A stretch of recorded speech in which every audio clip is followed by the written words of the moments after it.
Et le juge a répondu quant à la volonté des avocats de Puff Daddy de repousser de plusieurs mois le procès.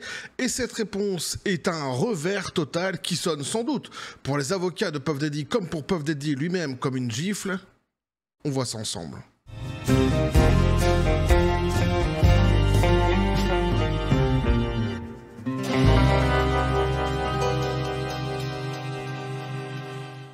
Et le juge devait donner sa réponse vendredi, eh bien, il donna sa réponse vendredi. C'est un revers qui sonne comme une gifle pour Puff Daddy et ses avocats. Petit café les copains.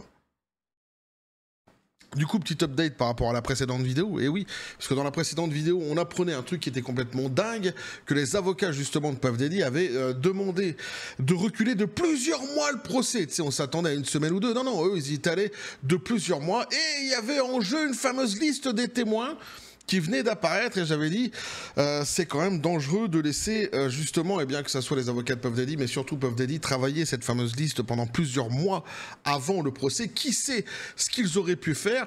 Et bien visiblement le juge a pensé tout à fait comme moi. On va voir ça ensemble justement. Alors pour ceux qui n'ont pas suivi le délire, il y a une playlist qui existe à cet effet sur cette même chaîne, donc pour cette affaire-ci. Je vous invite à aller piocher dedans pour bien comprendre, recontextualiser tout le délire. On a tout vu depuis le début de cette fameuse affaire assez sordide, faut bien le reconnaître. Donc on nous dit ici, le juge rejette la demande de Diddy de reporter le procès du 5 mai.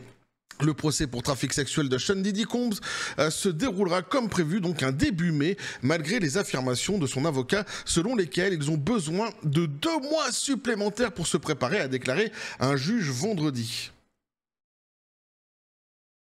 Alors c'est le fameux juge, Arun Subramanian, qui a déclaré lors d'une audience devant un tribunal fédéral de Manhattan que le procès du mania du hip-hop, qui devait durer de 8 à 10 semaines, débutera bien donc le 5 mai. Les avocats de l'artiste avaient demandé un délai de 2 mois, invoquant la nécessité de disposer de plus de temps pour recueillir des informations sur les témoins du procès et pour faire face aux ajouts tardifs de l'acte d'accusation contre leurs clients. Il y avait évidemment des preuves qui avaient été donc donné dernièrement sur lesquels il disait ne pas avoir eu le temps justement ou ne pas avoir le temps plutôt de travailler avant donc le procès qui arrivait trop rapidement pour eux, mais surtout on avait bien compris que ce qui les mettait vraiment en total PLS, c'était cette fameuse liste des témoins qui est apparue comme ça très récemment. Évidemment c'est fait exprès, le fait que justement la justice américaine ait reculé le plus possible le fait de leur donner cette fameuse liste des témoins.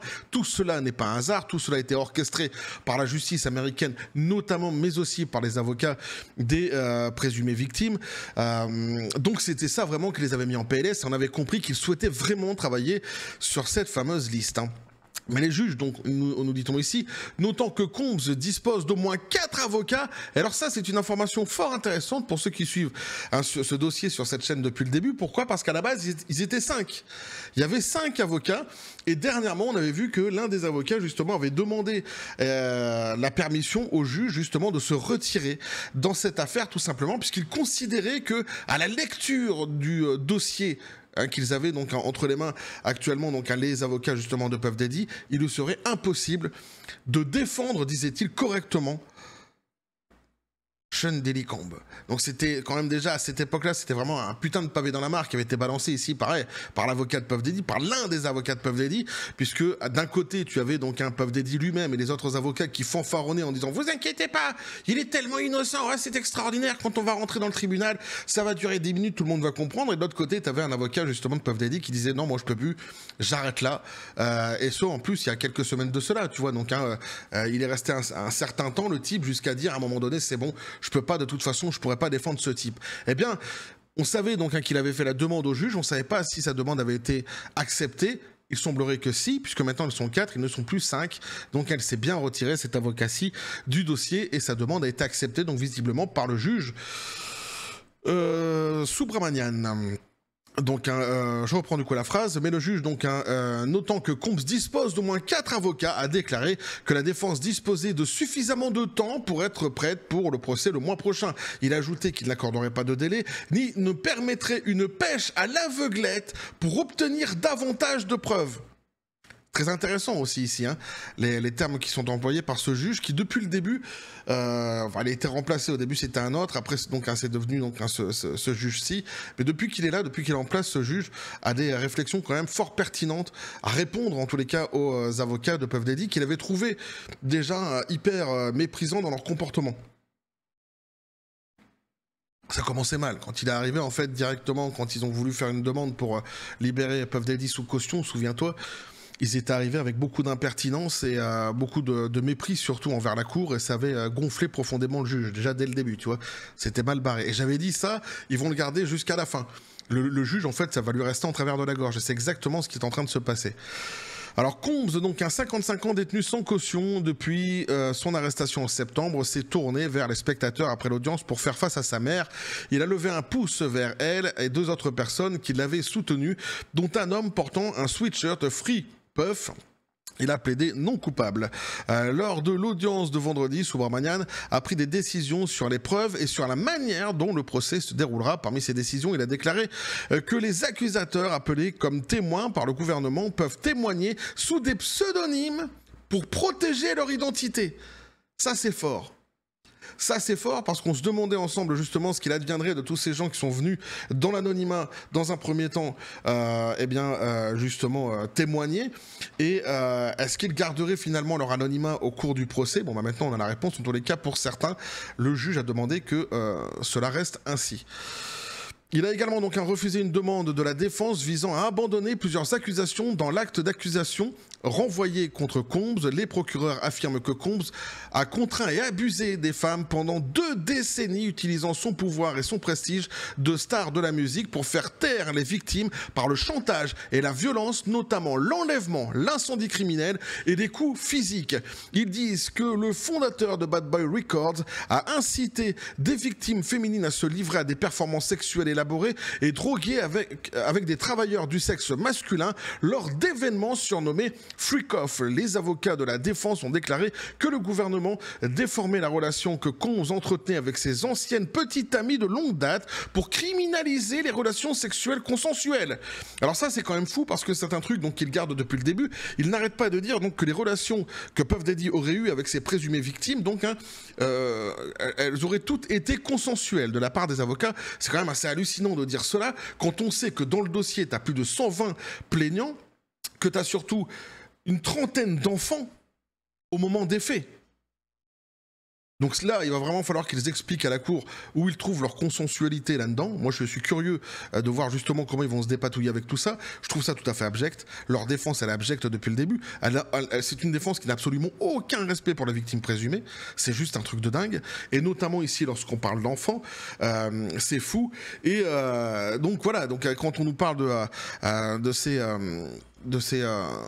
fameuse soirée Freak Off, il y a eu pas mal de choses qui ont été dites. Il y a eu, comme je l'ai dit ici, il nous révèle que certains termes sur lesquels il est attaqué, notamment l'enlèvement, les incendies criminels, etc. Mais il a plusieurs chefs d'accusation sur le dos. On sait que notamment il y a des célébrités qui sont aussi impliquées dans cette histoire-ci, et donc forcément on attend d'en savoir plus. On sait, c'est ce qu'on nous avait dit dès le début, que des pièces telles que des vidéos, aussi des enregistrements audio, tout ça était entre les mains à l'époque donc du FBI, donc forcément maintenant ça doit être entre les mains donc de la justice, des juges et des avocats présumés des victimes, ça c'est certain. Donc on en apprendra davantage, mais ça va vraiment au-delà de ce que les avocats essaient de nous dire ici, d'une espèce de consensualité qu'il aurait eu avec certaines de ces conquêtes du passé. On n'est pas du tout sur ça, on est sur des actes qui sont vraiment dégueulasses, vraiment criminels, c'est vraiment sordide. On a lu des choses qui étaient vraiment terribles, notamment comme j'ai dit concernant les enfants, mais pas que.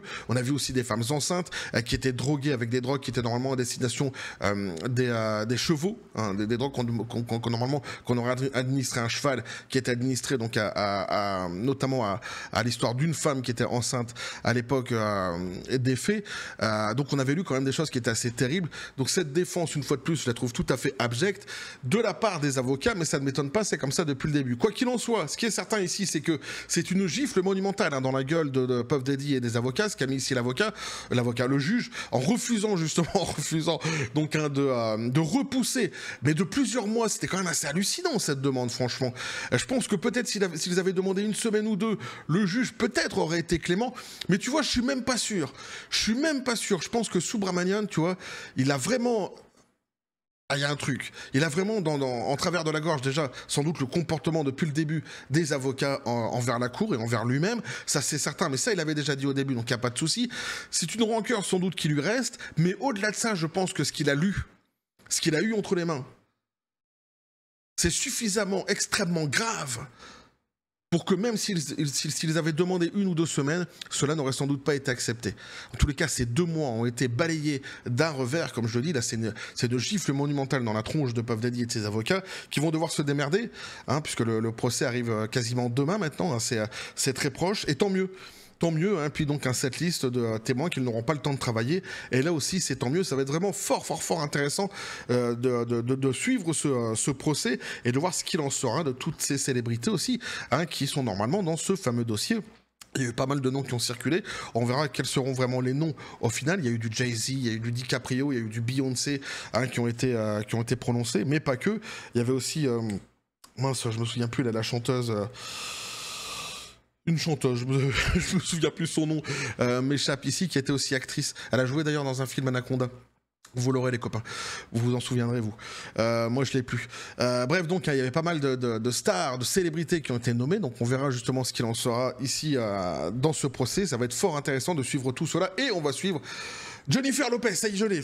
Putain la vache. Et on va suivre tout cela ensemble sur cette même chaîne avec grand intérêt et grand plaisir. N'hésitez pas à me dire ce que vous en pensez donc de cette update dans les commentaires, les copains. Vous abonner si le contenu vous a plu, activez la petite cloche pour les prochaines notifications, les prochaines vidéos qui vont arriver, à balancer un like, à partager la vidéo. Vous avez mon Xor, le Discord et le Facebook de la chaîne qui sont dans la description des vidéos. N'hésitez pas à venir, à basculer du côté de la force absurde des réseaux sociaux. Sur ce les copains, je vous dis comme toujours à la John Spartan, paix, félicité, pistolet à Peroute, c'est à te Watt. Que penses-tu de tout cela? Ouais. Alors là, c'est marrant parce que tu vois, il a l'habitude de dire pourriture XXL. Cette fois-ci, il nous a sorti pourriture XXL giflé. C'est pas mal. Oh, il rajoute un petit mot dans son vocabulaire. Il faut quand même ici remarquer la performance de l'artiste. C'est pas mal. Hein, il est toujours présent, il est toujours quand même en forme. Il n'y a pas de souci. Lui, il n'a pas de maladie ni rien. 7 jours sur 7, il est là. Il est extraordinaire. Elle est donc d'une ponctualité en plus. Je n'ai jamais vu ça auparavant. Peut-être à l'époque, si j'avais un... Mon frère avait un hamster qui était particulièrement ponctuel, notamment pour la bouffe, c'est vrai. Peut-être rencontre-t-il ici une concurrence. Je ne sais pas. Ce sera développé sans doute dans une prochaine vidéo ou une enquête. J'enverrai mes... Ah non, il est mort, merde. Oh bah... Paix à toi, donc là, artiste. Sacré petit hamster. Te voilà maintenant rendu dans le paradis des hamsters où tu chevauches sans doute des milliards de licornes. Bref, on va continuer à suivre tout ce délire sur cette chaîne dans la joie et la bonne humeur. Et oui, et que la force soit avec vous.